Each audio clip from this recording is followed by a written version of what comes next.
G'day guys, it's Dom here from onlineautoparts.com.au, and this is a wonderful Mitsubishi ASX. Today we're going to be replacing the cabin filter, and of course I'll take you along the way, show you how it's done. If you've got a Lancer, this is really similar, and by really similar I mean it's the exact same process, but I'll show you regardless because I'm nice like that. We ready? So naturally, of course, as is the trend with these, open the glove box and get all of your wonderful stuff out. Always a good time to do a stock take of the glove box contents and such. Haven't needed this in a while.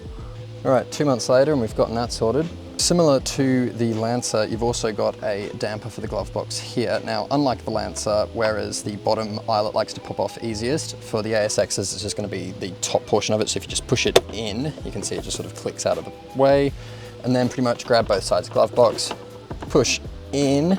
Whoa, you need some muscle. There we go. Oh, and all these, oh, shell, seashell.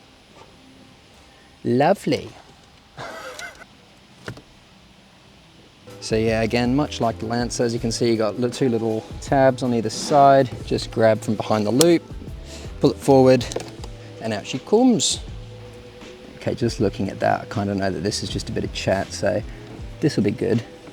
Simply remove. Ooh.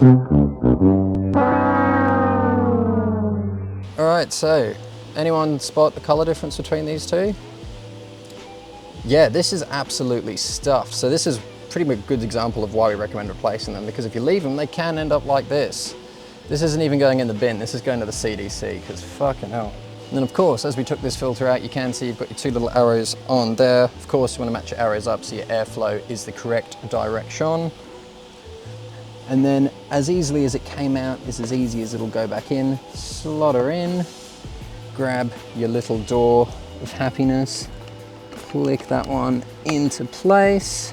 And then once filter and door are one, you can grab your little damper. As you can see, there are two little holes in this one.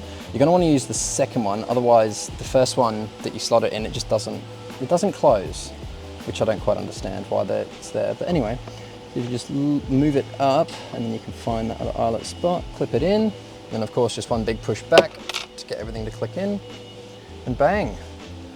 Now I can spend another 4 weeks putting everything back in. All right, so safe to say that this is definitely the worst one that I've ever done so far. This is just, oh, it's just fucked, isn't it? Like, look at that, like just, ooh, whew. Anyway, it's a good reason to replace these filters at least every once in a while so you can avoid them getting chocked up like that, which is just the hook. Of course, if you like this video, feel free to subscribe up in that corner there. If you want to watch another video, there should be one right there for you. Of course, if you have any questions, video ideas, etc., leave them in the comments below. As always, I've been Dom, and of course, if you're chasing a part for your car or 4x4, jump on onlineautoparts.com.au.